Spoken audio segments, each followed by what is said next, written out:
की तरह चुभती रहती थी। जब उनका बेटा बलवीर बड़ा हुआ तो उनकी लालसा और बढ़ गई। वे चाहते थे कि किसी भी तरह उनका बेटा राजा बने। चंद्रवीर ने बताया कि जब उसकी शादी का प्रस्ताव पड़ोसी राज्य से आया तो राजा बहुत प्रसन्न हुए, लेकिन यही बात राजवीर और बलवीर को नागवार गुजरी। उन्होंने एक भयानक योजना बनाई और एक तांत्रिक के पास गए। उस तांत्रिक ने उन्हें एक मंत्रबद्ध माला दी जो इंसान को गधे में बदल सकती थी। अगले दिन मेरे पिता ने मुझसे कहा, बेटा, कुछ सैनिकों को लेकर हमारे पड़ोसी राज्य के राजा के महल में जाओ और उसकी बेटी को देखो, फिर हम तुम्हारी शादी के बारे में बात करेंगे। मैंने अपने पिता से इजाजत ली और कुछ सैनिकों के साथ निकल पड़ा।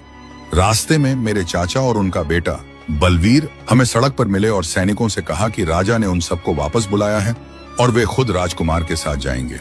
सैनिकों ने उनकी बात मान ली और वापस चले गए। फिर हम भी अपने रास्ते पर आगे बढ़े। थोड़ी दूर चलने के बाद मेरे चाचा ने कहा, रुको बेटा, मेरी बात सुनो।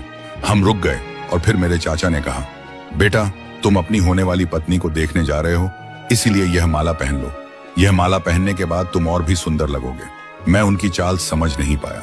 उन्होंने मेरे गले में माला डाल दी और थोड़ी ही देर में मेरा शरीर गधे में बदल गया।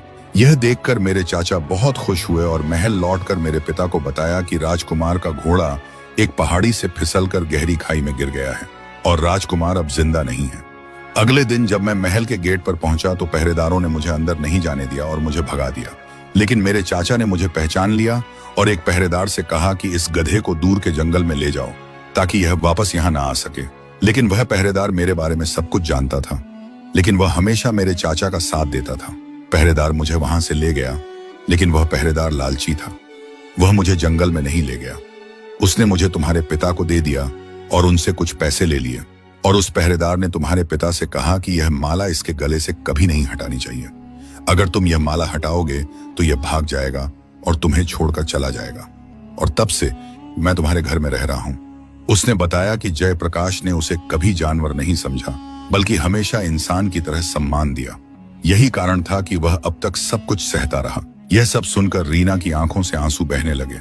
उसे अपने पिता की दयालुता और इंसानियत का असली अर्थ समझ में आने लगा। उसने कांपते हाथों से चंद्रवीर की ओर देखा।